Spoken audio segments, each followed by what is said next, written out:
Y'all know what's going on. Okay. What's up? What's up?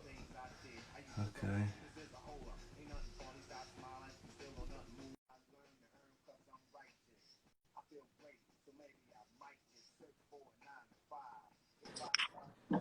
What's going on? Good evening. Nothing much. How are you? I'm doing all right. How about yourself? I'm good. I can't complain. Can't complain. Been a long week, but made it. Man, I can't even begin. Like, it's crazy because I feel like every Friday, so I set this time, or not even, it's not even Friday. It's like whenever I set the time to do the show, so I say 6 o'clock, I should have everything wrapped up by 6.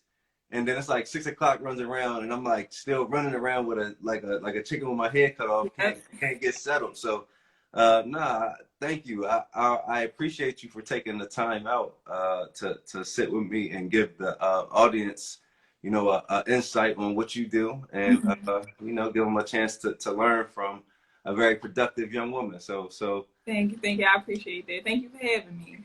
yeah, that's no problem. If you would just go ahead and give us a little background, let the people know what you do and where you came from, and we'll get started. Cool. So my name is Danielle J Smallwood. I'm born and raised Philadelphia, specifically West Philadelphia.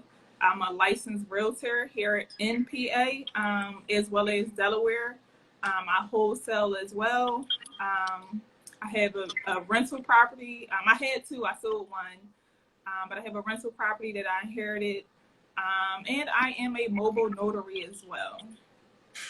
Man, so that was like, so first thing, I don't even know how it's taken us so long to connect, because for real, we should have crossed paths probably a long time ago on a couple of different fronts. All my folks, all my Newman guys, Ricardo and Lee, Yeah. all those guys. So I Yeah. went to school with them, and then come to find out you was at Lincoln, and my sister ended up being at Lincoln. Y'all supposed to cross paths, so I probably should have crossed paths with you even back then. So this is like that 7 degrees of separation. Right.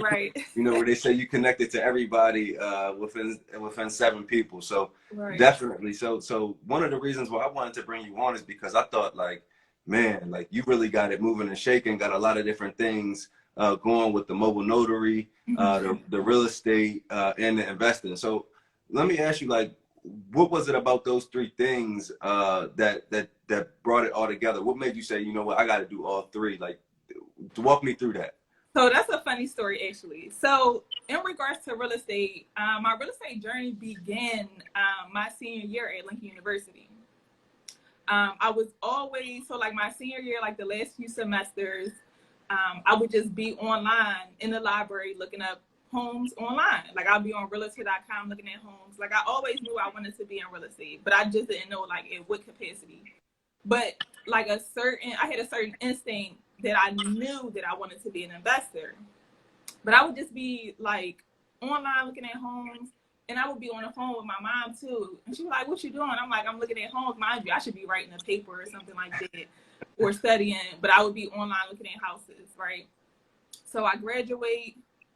I start working full time. I worked full time for a year before. No, it wasn't even a full year. So I was probably at my job for about 6 months before, like, I saved up and purchased my first house. I purchased that house using an FHA loan. I lived in that house for about 3 or 4 years before I decided to rent it out. Now, all while me having this first property, again, I always wanted to get into real estate.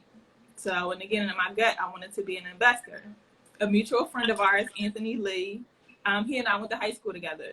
Okay. He talked me, he and I was working on some things together on the investor side. He talked me into getting my real estate license. I really didn't want to be a realtor because, again, like my gut was like being an investor. But he talked me into getting my real estate license, got it.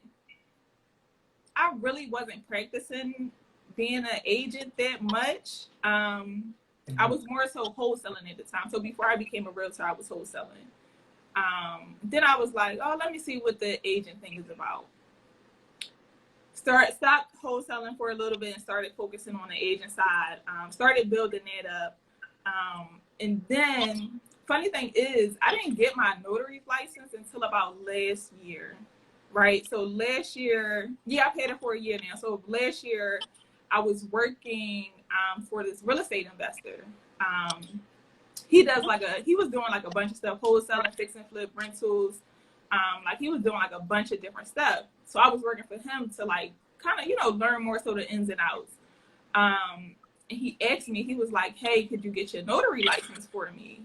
So we can have like an in-house notary person. So I'm like, sure, cool. And he paid for everything. So I was like, sure, cool, not a problem. Funny thing is, I passed the test to get my notary license, and I left the job probably like a month later. But I started becoming a mobile notary. That happened during the pandemic. It started the pandemic, right? So the beginning of the pandemic, I would say like March, in PA, real estate was shut down. Like we couldn't do anything at all. Like literally shut down. We couldn't show homes, do anything. But we weren't supposed to. I still was, but we weren't supposed to. Of course. Listen, you gotta get by any means necessary. So I just put on Facebook. I think I put it out there twice. Like I posted a status like, if anybody need notary services, I'm a mobile notary. I think probably about two people reached out to me. One was a friend of mine. He's a real estate investor. He does heavy fix and flips and things like that. So he was selling some properties. So he hit me up to get the seller's deed packages signed. And then from there, like it took off from there. Just two posts on Facebook, and it just took off from there. So one thing I really like is, all right, so let me just touch on this, is the fact that the pandemic hit. You already had some tools on your tool belt that maybe at the time was shut down because of whatever was going down. And obviously you still got it how you live, whatever, but you was able to quick pivot in a time where you wasn't dependent on one. That's like so vital. I think like talk about your feelings behind having, multiple streams of income and where you feel like how important that is in today's society. So I'm a big believer in multiple streams of income, honestly. I have a finance background, so I have a degree in finance, right? So I have a finance background. When I worked in corporate America, I worked in the finance department. So like numbers and, having your money straight, like that's my thing, right? So when it comes to having multiple streams of income, I'm the type of person, I don't want to have all my eggs in one basket, right? So for example, with the pandemic, if I was just a realtor, I would have been SOL until they let us back to doing real estate, which was at the end of May. So that would have been 2 months of no income. If all I did was be a realtor, there would have been 2 months straight with no income. I could have applied for unemployment, but like, who's to say like you're 100% going to get it? Right. So for me, with me already being a licensed notary, it was just like a no-brainer. Oh, I know for a fact people are still selling homes. I know for a fact closings are, still on the books. And I know for a fact that title companies aren't letting sellers into their office to sign on their deed packages. That's a perfect win for me. I sign the deed packages all day. Where you live at? Just my fee. I send the invoice. So in other words, there was a problem and you solved it, and you was able to get a couple dollars from it. So absolutely. So the real live mantra of problem solvers get paid. Absolutely. That's what's up. That's really the type of things that I want to bring out onto the platform, is like these ways to get money and get opportunity, it's very simple if you decide to solve a problem. If you decide to pick out a problem and solve it, then it's very simple to get paid. So you know, that's big time. I think, you know, just you obviously display that mindset. Now I want to go back to the real estate, because I think we ain't dive in enough on that. So I know you're a realtor now, and you are focusing on building your brand as a realtor. Is there any what do you feel like makes you stand out amongst, you know, the people in your market? Because there's some things that that I noticed about you that instantly made me want to connect with you, but I want to hear it kind of from your perspective. And then I give you mine after you give me yours. All right, bet. So so for me, for sure, I'm an investor-friendly realtor, right? So what most people don't know is a lot of my clients, if I'm not working with I'll say this, if I'm not working with a first-time home buyer, I'm working with an investor, right? So, and a lot of my clients are newbie investors, right? So one thing about me, I can tell you every single thing about investing. I can tell you every single thing, down to the numbers. I can tell you what hard money lenders to go to. I can tell you, I don't really refer out contractors because I just don't want to hear that liability. But if you like really, really, really need a contractor, I can provide you with a list of contractors. Like, I have things in place already that 9 times out of 10, most agents don't have, because some agents aren't investor friendly, right? They may say they are, but they, you know, they 9 times out of 10 aren't. I have investor friends. Like, when it comes to investing, I know my numbers. I had a closing 2 weeks ago that where my client, I helped him purchase the property, and I was the listing agent. He rehabbed it. It was a flip for him. He rehabbed it. We sold it, but I helped him along with their project, and that was his first flip. So for me, and a lot of the information when it came to kind of, you know, running the numbers, where you need to be at to purchase this property, what can you resell it for, you know, that information, you know, came from me. And even not even that, I also check in on a property, because you're a newbie investor. You might not know every single thing, or you may not know everything that's going to help sell the property. So for me, I check in on a property, like see what type of materials you're putting in. Because if you're putting in something that's not going to help sell the property, don't put that in. Exactly. So you want to put stuff in, you know, that's going to help sell the property, and kind of what's popular, right? What people like. So you definitely want to, you know, have a nice kitchen. As we know, kitchens and bathrooms sell homes, right? Of course. So for sure, we want to make sure those things are top notch, right? So that's kind of more so. I don't want to say a liaison, but a lot of my clients, you know, they do come to me for, or especially my investor clients, that know they do, you know, come to me with a lot of questions that I can provide answers and information with. I definitely knew you was on the investor side. I knew you was heavy on the investor side. Just, you know, we're in a group together, so there's some things I had already known about the investor. But I mean, as far as like your person, the things that you've displayed, you know, that I've picked up via the internet in terms of your personality, you're so collaborative. You so like, oh, yo, you want the information? Here's the information. Like, oh yeah, here's how to do it.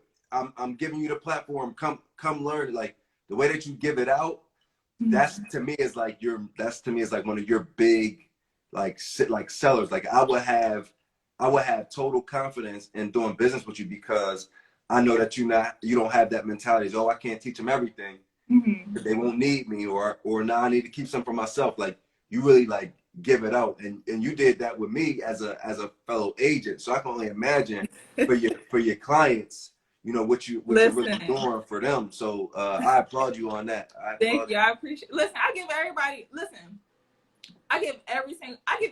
the game. It's people that I help get started when it came to wholesaling. It's people that I help get started in wholesaling that's like way ahead of me, but will not give me credit. Like, it's people, like, if I could tell you how many people that I helped, that I gave information to, that will never give me credit. And sometimes I just be like, sometimes I do want to stop giving out the information, but I'll be like, no, that's not right. Because if I was in a position, I would want somebody to give me the game, right? And a lot, like you said, a lot of information I give out for free. If you're my client, you definitely get in the information for sure, 100%. Even if you're not my client, like I do calls as well, like I take calls. Even if you're not my client, I give you the game, like regardless. But just know I also paid a lot of money for this game too. So for me, it's all about sharing the information, because at the end of the day, I could give you the information, but a lot of people won't, act on the information that's given to them. I was just about to ask you that. So I was going to say, because I think I was talking to Jordan about this on the last show. It's like somebody like you who has all the information. It's like, I'm sure that with these calls, with the way that you make yourself accessible, you answer a lot of the same questions, a lot of the same dialogue. Do you think, is it in your cards to maybe next put something out there that you can monetize your knowledge base, and maybe do it so you only have to do it one time, and kind of bring in some passive income that way? So to answer your question, yes, definitely. I'm in the process of putting something together for like the first time home buyers. I do work with a lot of first time home buyers, so I am in the process of putting together an academy that kind of takes you step by step through the home buying process, as well as we're going to talk about credit, as well as like getting your finances in order, because a lot of first time home buyers don't know everything that it entails to actually buy a home. So I am in the process of putting together an academy that is a membership. Like, you will have to pay to be in that academy. Some of the information is free via the link in my bio on Instagram, but the academy will be more in depth, way more in depth than your regular general information. So anybody that jumps on this and don't get a chance to see it live, are you collecting email addresses? Is there a first to know? Is there a way for them to stay in tune with what you have going on to where you can get them the information as quick as it's coming off the press? Is there somewhere you want them to go and enter the information? Or for sure, yep. If you want to be in the know, you can definitely click the link in my bio and sign up for my newsletter that I send out.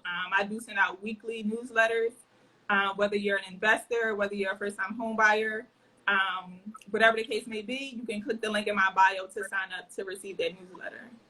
Okay. And so, all right, so we got to the what's coming next for you. Talk to me a little bit about, because I know one of the reasons why you got into real estate was to be an investor. So talk to me a little bit about your aspirations, and where you see your vision and kind of what you want out of being an investor in real estate. Bet. I'm glad you asked that, because this is going to push me out of my comfort zone, right? Because I normally don't share my goals. It's a tough question, because it make you really talk your talk. You know what I mean? It makes you put some of that stuff out there. So that I definitely want to hear, especially from another go-getter, for real. But so, like I said, I don't normally tell my goals to people, but I already set my goals out. So I'll say this: I'm 30. I just turned 30 back in May, right? So my goal is to acquire 30 units before I turn 40. So I want 30 units in 10 years in regards to rentals. When it comes to flips, my goal is to do 20 flips before I'm 40. So that's a total of acquiring 50 properties, total 30 units buying whole, 20 in regards to flips, right? That is a total, so that's 50 properties, and I need to acquire at least 5 per year, right? So that's my goal. So I'm gearing up right now. My focus for 2021 is to acquire. I need to do 5, but 2021, my goal is to acquire 2 units, 2 rentals, and do 1 flip in 2021. And from there, my goal is to scale up. Just trying to double, of course, in 2022, just to meet my goals by the time I'm 40.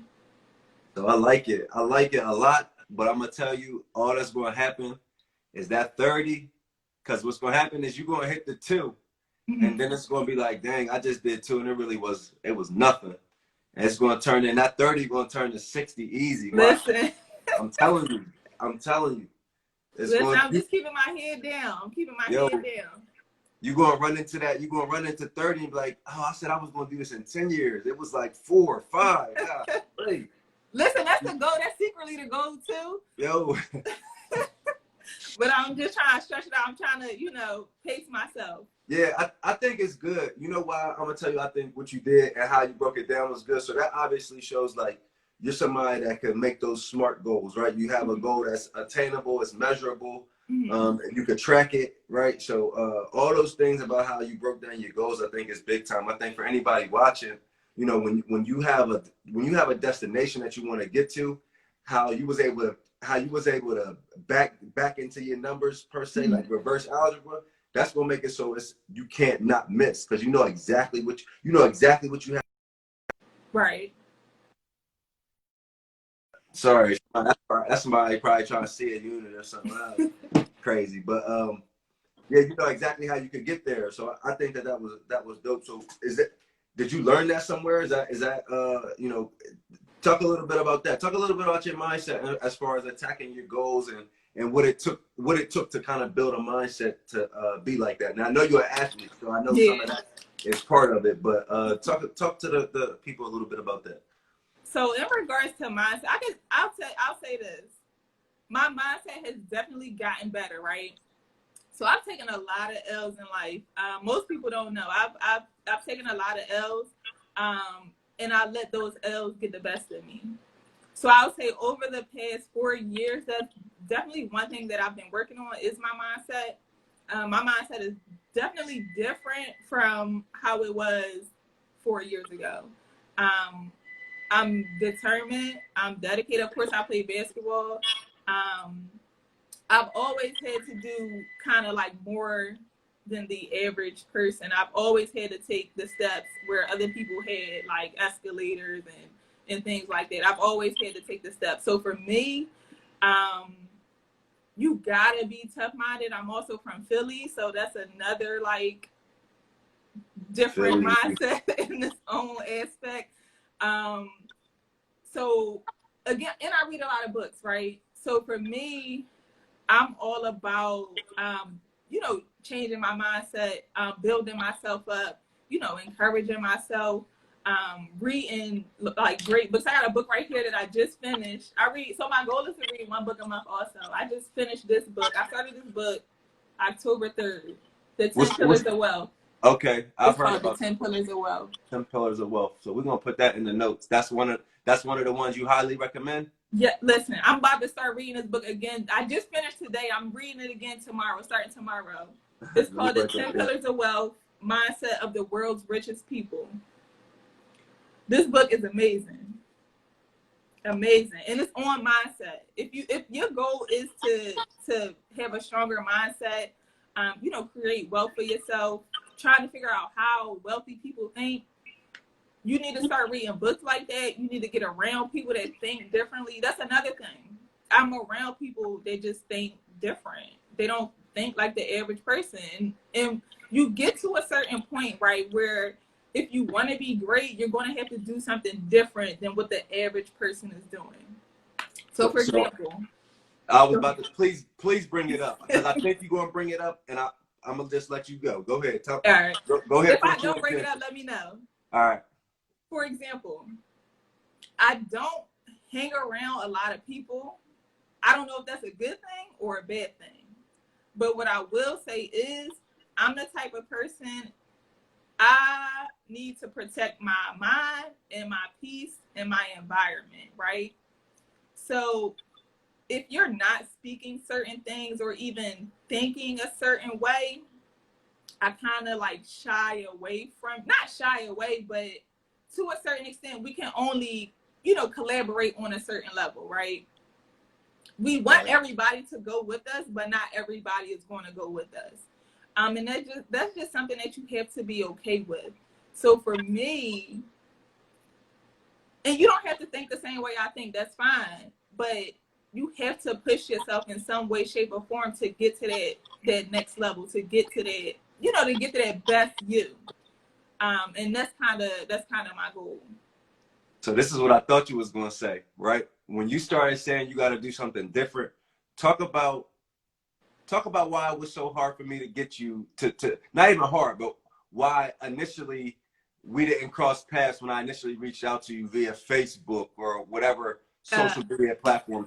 Talk a little bit about how you protect your space there, because I don't think it's enough people that do that, and I think that's why when we talk about building that level of separation, that's why I believe that 30 for you going to turn into 60 because of things like that discipline that you got in some of those things. So quick touch on that for real quick. Got you. So we connected. It was funny how we connected too, because I just so happened to pop in on Facebook, because I only go in on Friday. So I am in the process of staying off of Facebook. As we know, some social media platforms can be a distraction. It can knock you, off your, what you want to accomplish, right? So as we know, it's a lot of things going on in the world right now. And for me, Facebook is not that positive thing right now. And that positive thing that I want to be a part of. The people on Facebook is very negative right now. So in order for me to protect my mind and my peace, I literally deleted the app off my phone. So in order for me to be on Facebook, I had to be on my laptop. And it just so happened, I popped in and your message popped up as soon as I popped in. And I was like, you caught me at the right time, because I literally do not come on. I don't go on Facebook unless it's Fridays, like around noon. And I only go on then because one of my friends, she's a personal finance coach, and she gives out tips every Friday. I literally only go on there to share her tips, and I leave. That's it. So I think that's super dope that you could commit to that. I think a lot of people don't want to acknowledge that these platforms, especially because of how much time we spend on there, that it really affects you. For me, like when I get on Facebook to post what I need to post, and I jump off. I might entertain a couple of posts on there depending on what's the topic of conversation. Yeah. But I'm really using it for my platform to let people know what I got going on, how I think, because I feel like it all intertwines with my brand for real. So I get on there. But so you eliminate Facebook until Fridays at 12. Are there any platforms that you'll say, okay, this is when I come on this platform, it makes sense to be here. I could use it a little bit more because of what I'm getting out of it. Do you have any platforms like that? So for me, honestly, it's Instagram, because I do get clients from Instagram as well. I think it was yesterday or Wednesday, I literally had a client. I'm not sure how she found me some way on Instagram, but she found me on Instagram. Because of the links in my bio, she signed up for a free giveaway that I had with one of the links in my bio. Then I received an email from her from Zillow. Then somehow, I guess she found my number some way, and she called me later on that day. And we were talking, and she was like, yeah, I came across you on Instagram. I have a property in Philly, that I want to sell. I'm not looking to sell it right now because it's, I'm getting repairs done to it, but I want to sell by the end of November. She said, and I want to buy a house in Delaware. So honestly, I'll be on Instagram, but Facebook, I don't get a lot of leads from Facebook. So I mean, some of my friends are on there, and some of my past clients. But as far as anything else, Facebook doesn't really, benefit me like that. More so I do get leads from Instagram. So you do see me on Instagram more than, anything else. So if you're going to spend your time on Instagram because, you get leads and all, so what does your timeline look like? Are you, so for I tell you, for me, sometimes I know sometimes it might rub people the wrong way, but I won't follow everybody because everybody. Yeah, because and it's not no disrespect. It's really not no disrespect. I still I hope that people don't feel no type of way about it, because I still see you in public and it's still all love. Right. If you're not posting things that is going, I feel improve me or motivate me, it's really not. I really don't want to bump into the content. I'm trying to. So is your page built like that, or is it a little? Yeah. Okay. So what you'll see on my page is finance stuff, motivational stuff, of course, real estate, and like I have of course, friends, my close friends that I follow. But that's what you'll see majority from my page. Finance stuff that in regards to what I follow, finance stuff, motivational stuff, and real estate stuff. That's about it. Yeah, I think that's the way to go. Just because obviously we want to spend time on there, especially to pass time along. It's very accessible. You get on there, you slide, da da da. So now I get that for sure. But I just know like it's very important to like hone in on what it is that you're trying to do on there. So I Yeah. definitely would agree with that. And I think one of the things I also wanted to touch on is you said you like your. I wanted to know like the how it is with your like friends and family. Are they like real estate oriented? Are they like business oriented? How is it? Are they on your? Do they understand what it is that you're doing, or is it? Is it a constant tug and pull? This is Like a great question. So, no, my friends and family are not really business oriented. Um, it is a constant battle. Because like, so for me, when I'm focused, like I'm focused, like I don't pay attention to anything else. It's like literally tunnel vision. So when I'm focused, it's literally tunnel vision. Like somebody can walk past me and I won't even see it because I'm not paying attention. Like I'm that locked in. So for me right now, even like within the past year, like I've been like super, super laser focused. So sometimes like my family don't see me. Like except for my niece, I'll say that my niece, like she sees me, like I take her out, I do different things with her, but like other than that, I'm just here minding my business, working. so But they don't get it because like they're not business oriented, and there's nothing against working in corporate America or anything like that. Like I have nothing against it. Entrepreneurship or everything is not for everybody. That's a rule I live by. Everything is not for everybody, right? So some people, and you have to, and this is one thing that I've come to realize within like the past year and a half. You have to be okay with everybody not understanding you, right? Everybody's not going to get you. Everybody's not going to understand your journey, but your journey is your journey, and you have to be okay with everyone not being on that journey. And that's just one thing that I'm realizing. Again, I'm 30. It took me some time to realize this because it's people that I wanted to bring along. Like, it's people that you want people to experience certain things with you, but this journey is not for everybody, and you just have to be okay with them not experiencing certain things. Like, do I still love them? Absolutely. But I'm okay with me being on this journey by myself, because at the end of the day, God gave me this vision for a reason, and I can't let anything deter me from it, because if I don't fulfill my purpose and his vision for me, then I didn't do my job. Like, we're all on this earth for a reason. So we're not here fulfilling his purpose, or not the universe, whatever you believe in. If we're not here fulfilling our purpose, then we're doing it wrong. We're just totally doing it wrong. So feel you can't let people, stand in the way and hinder you from reaching your full potential, because, and I can speak from this because I used to let people talk me out of me doing what I wanted to do, right? I listened to other people, and instead of me doing what I wanted to do and what I knew was right, I did what other people wanted me to do. And that left me miserable. So for me, like I said, I'm 30. Like I can't live somebody else's vision anymore. Like, you got to do what's best for you. And if everybody can't be on that journey, you just got to be okay with it. For real. I think for like people like us, I think it's because one thing that I could tell sitting here, like knowing the type of information you give, knowing the type of way that you're committed to it, it's one of those things where I'm looking at you and saying, well, when it comes back, when time tells and you're a multimillionaire, I won't be surprised. It'll just be one of those things like, oh yeah, I knew it was going to happen.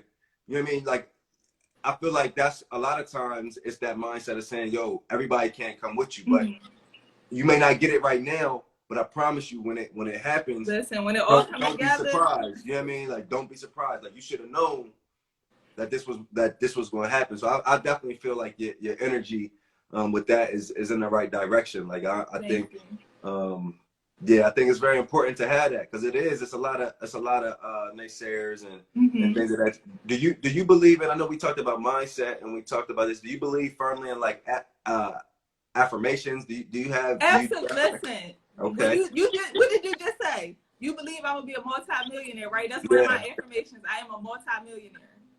That's literally, I say my affirmation. I got 10 affirmations that I say every single day. I am a millionaire. I am a multi-millionaire is one of those affirmations. I say it every day. And I write it down every day. Put that joint out in the universe. It can't help but yo, like, the reason why this conversation, so like, again, like, I have you on here as on the Problem Solvers Get Paid. I wanted to dive into your mindset, how you think, you know, what you have going on, because what I want to show people is, okay, you got stuff going on, I got stuff going on, the last person has stuff going on, but a lot of these things that you watch, that these people who are doing these things, these movers and shakers, a lot of what they do is the same. Even if it's a little different, the stuff is the same. So like the affirmations, the mindset, the dedication. So I really appreciate you letting them in on that. And I know we talked about a book that you recommended, so we got that out the way. Is there anything that, oh, you know what? This was my question. This was one of my questions that I really wanted to ask you. What do you feel your what type of role, actually, how can I word this question? I'm trying to think to try to get the most bang for my buck out of this. So tell me, all right, I'm gonna leave it open-ended to let you explain. Tell me about what role and impact you want to have as a woman, especially a Black woman, in real estate and real estate investing, and how do you plan on living out that vision, or giving it, you know, explain that to me. I think I hit it. That's actually a great question. Nobody has ever asked me that question before. So my ultimate goal is to be a full-time investor, right? Again, this is something that I have to think about, because like I said, nobody has ever asked me that question. That's a really great question.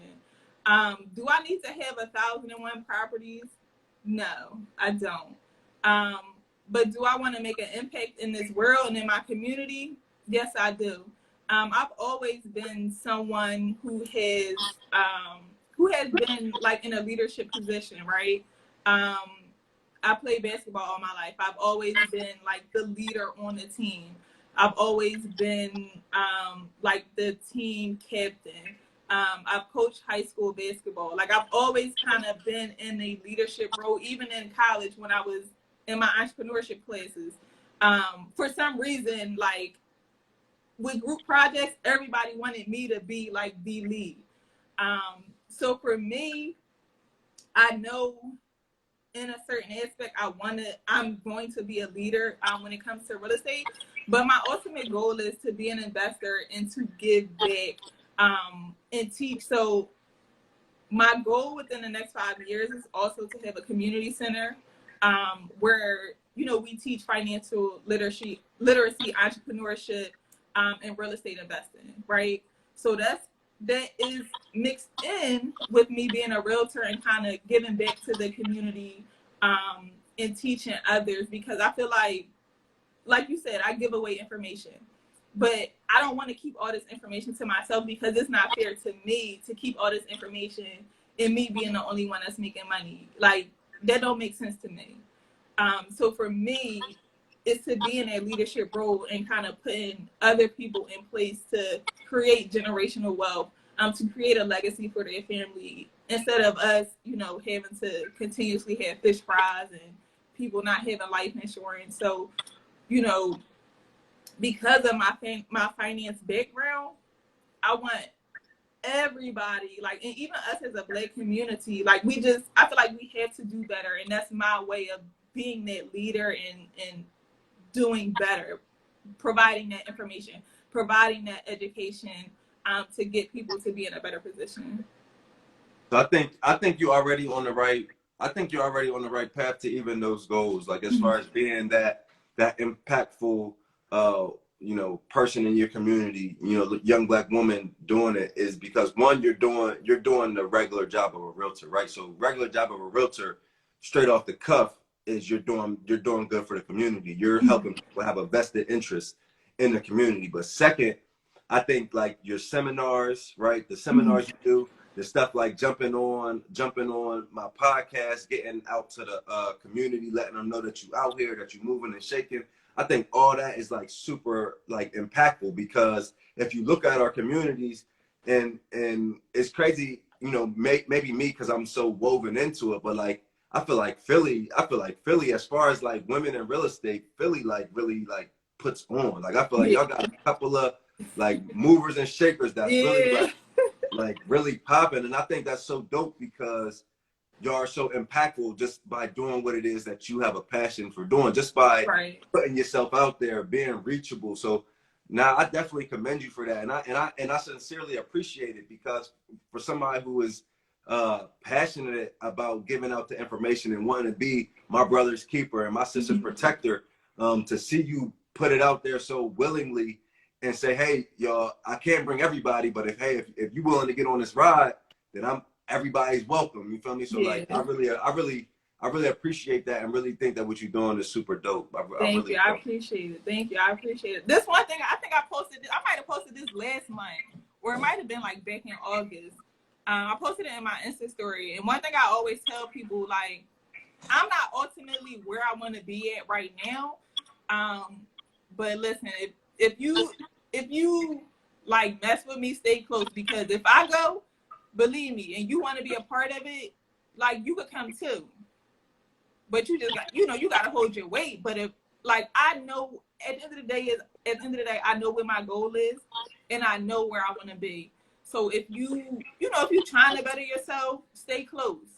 Like, stay close, because, but listen, when it's take off, it's gonna take off. And I don't like leaving people behind, but like I said, everybody can't go. So, Hey, I hear you. So I think you really did a phenomenal job with all my questions. I think I got everything that I wanted to get out of you. Is there anything that we didn't touch on that you wanted to give out? Is there anything that you feel like we could have went a little deeper on? I'm open to if you wanted to go any further on anything. yeah, I can touch on. So, I know we talked about like my finance background and everything like that. One thing that I'll have coming up starting the month of November, I am starting Finance Fridays. And I'll have a friend of mine who's a finance coach. Like I said, she does her weekly Friday tips on Facebook. So what we're going to do is we're going to start doing Finance Fridays, and we're going to do them via Instagram Live. Okay. So if you're interested in receiving finance tips, like trying to better your finances, different things like that. Again, we're doing this for everybody, so you don't have to, be in a process of buying a house. But if you are and you need some finance tips, hop on, because we'll be giving those away. We'll be giving those tips away. I see somebody asked a question. When will Yeah, you I was post the going. I was webinar? just making sure that we touched on everything. I'm gonna open it up to Oh, all right, cool. the viewers in a second. So we'll make sure. The thing definitely, when you start that in November, if I don't care what you do, send it to my DM so I can make sure that I post. You know how I am with you. I take all your stuff serious. You feel me? I make sure it get out there. A lot of my viewers, a lot of people who I'm connected with is in that Delaware, Philly area. So I definitely want to make sure I can always share your content and get it Yeah. out to the folks. But so yeah, if you got some time, I think we got only 5 people in here live right now. So if there's anybody that got questions, this is a Yeah, great for time to sure. get your questions answered. You heard all the game and the gems that she done gave us now. So take advantage of being here and ask your questions. I know somebody asked about a webinar. Yeah. My Somebody, next you had a webinar webinar, is yeah. not next Tuesday coming up, but the following Tuesday. I can't remember off the date. The date off the top of my head. The following Tuesday, that's the 27th, I think. Yep, 27th at 7:30. You can sign up. The link is in my bio. That one is renting versus buying. We're Okay. going to talk about the differences. We're going to talk about home ownership, the difference between renting and buying a home, and the misconceptions. So make sure you're on that webinar. It's a free webinar. So it's not, you don't have to pay for anything. It's a free webinar where I'll be giving out, of course, the information. I do not hold back information. That's one thing I don't do. I don't hold back information. So make sure y'all follow her and stay locked in to her webinar, the 27th at 7:30. Make sure you jump on there. So I see another question that says from Quill. So this is somebody who I grew up with, wants to get started in real estate. Said, what's the most difficult part about getting started in real estate? The most difficult part. Can we dive a little deeper on that? Yeah, what part? So she does a couple of different parts. She's a realtor, so you know that's one business. She's an investor, that's another business, and then she's a mobile notary, which she told us she hit a lick on that with Facebook. That's just, it's crazy because a lot of people don't know, but mobile notary is probably one of the businesses that you don't think about it, but everybody at some point is looking for a mobile notary. I drove around. I can't. We had bought this property in November, and I needed to get something signed. I'm calling around trying to find a notary. I put it on Facebook, and 2 seconds later, hey, I'm a mobile notary, and they hit me off. So definitely, if you have questions about that, hit her up. She could probably walk you through at least how to get, point you in the right direction, if anything. If you're talking about real estate investing, what was the question again? I'm sorry. It just said, what's the most difficult part about getting started in real estate? So how about this? Let me see if I can rework a better question. So talk about the most difficult part about getting started as a realtor versus the difficulty getting started as an investor. So the most difficult part about getting started as a realtor, of course, you got to find your own leads. So you really have to market yourself. And of course, like you said, you got to differentiate yourself because it's a lot of realtors. There's a lot of realtors in Philly, honestly. But not all realtors are the same. Some realtors don't have, a lot of information. Some of them are new. Being a realtor, there's a high turnover rate. I've been a realtor for almost 4 years now. No, isn't it? It's like 3 or 4 years, but it's a high turnover rate when it comes to being a realtor. A lot of people don't last in this game at all. Some don't last 6 months. So for me to be in it this long, I'm doing something right. And then talk about the most difficult part to be an investor.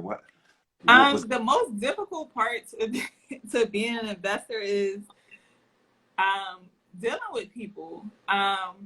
You just gotta watch who you deal with. Honestly, people are shady. Like I said, I've taken a lot of L's. Most people don't. Some people know. Some people don't. Like I've taken a lot of L's just dealing with people. I lost a lot of money. Just having to deal with people. You just gotta make sure you're around the right people. Make sure you're getting the right information. If you're an investor that's looking to kind of do flips or buy and holds, I tweeted this yesterday. You need to have a buying criteria. Crazy thing is, I went into Facebook today in a group that I'm in. Somebody was they're looking to do their first flip. This is what they put in the post. It said, I'm looking to do my first flip. Any wholesalers in a group that has properties. And somebody commented, said, what's your buying criteria? The person, I already said, she responded and said, I don't have one, but if you're the plug, send me what you have, right? As someone who's experienced and has been in real estate for 3 to 4 years now, if I see that, I'm not sending you nothing, right? Because you're going to be a tire kicker, right? And a tire kicker is someone who's going to just continuously ask questions and not take action, right? So as an investor, or if you're looking to invest, you want to have a buying criteria. So for me, for example, I can straight up tell you my buying criteria. I want to buy in West Philly. I want to buy in Strawberry Mansion. And I want to buy in 19132. And I'll do West Oak Lane. Like I'll buy in West Oak Lane as well. Why? Because I studied the market. I know the ARV. I know how much it'll take in the rehab, right? I have an idea. I don't know the exact numbers, but I have an idea of how much it'll take to rehab, so I know where I need to be purchase wise, right? For example, also, I want at least a 3-bedroom, 1-bathroom, 1,200 square feet or a little more, right? I don't want nothing that's 900 square feet. Give me 1,200 square feet to about 1,500, right? That's a buying criteria. So when you provide a realtor that information or another wholesaler, they're going to take you serious and they're going to start sending you deals. If you just give, oh, are you the plug? Just send me what you have. Nobody's going to send it to you because nobody's going to take you serious, and they're not going to send you anything because they're going to say she's not serious or he's not serious. They're not going to buy enough, they're just going to be on my email list and not buy anything. And my comment to her, to the individual, well, I keep saying her. So my response to her was, I would recommend that you get a buying criteria, right? I would recommend that you know what area you want to be in. Because if you don't, people are going to send you anything. You're going to waste your time and they're going to waste their time. So you need to know what you're looking for. You don't have to know every single thing, but you need to have some type of idea. You need to do research on your own, right? And figure out what you want. Because if you don't know what you want, somebody can't help you get you what you want. So you have to know what you want. You have to be specific. I think people, when it comes to that, I think they just throw out anything, and then understanding like you're doing this for several people who are closing on deals. You don't have time to just be sending stuff out there, and then it's a relationship based business. So if you don't show me off the rip in your first impression that you have it together, then that's going to kind of hinder my relationship with you. It's going to make me feel like, oh, you're not serious. And so now we can't build the relationship that we need for you to be able to get the deals that you need, that you want to get, if you're serious. So I think that was a good point. Did you see that? Can you see the question that's up there about the notary? What's the pay scale for a mobile notary? Do you have to take an exam? So to get your notary's license, you do have to take an exam, yes. You have to take a class. Well, I'm in PA, so I can only tell you about PA. I'm pretty sure if you're in other areas, it may be the same. But here in PA, you do have to take a class. You have to pass the exam. And then you have to go through the process of actually getting your license, which is not a long process at all. Well, it's slightly a long process due to COVID now, but prior to COVID, it wasn't a long process. In regards to pay scale, you can charge your standard. It's a standard $5 notary fee per document that you need to notarize. I charge a travel fee. If I need to print the documents, I charge a printing fee. If I need to scan the document, I charge a scanning fee. If I need to take the documents like to a shipping place like UPS or FedEx, I charge a fee for that. So I do limited carrier services. So I am able to make, some money. Because I charge, auxiliary fees and things like that. But if you're just doing like your standard, notary fee, it's $5 per document that you have to notarize. Anything other than that, like admin stuff, you can charge basically anything you want in regards to the admin fees. But your standard notary fee is $5 here in PA per document that needs to be notarized. Okay, is there any other questions? She's here for a good time, not a long one. We got about probably 2-3 more minutes before the live is going to cut off, and I want to make sure I keep all the content. So if there's any other questions, get them out there, or we're going to let Miss Danielle J Smallwood go on about her day. Don't forget the J. Don't forget the J. Put some respect on that J, man.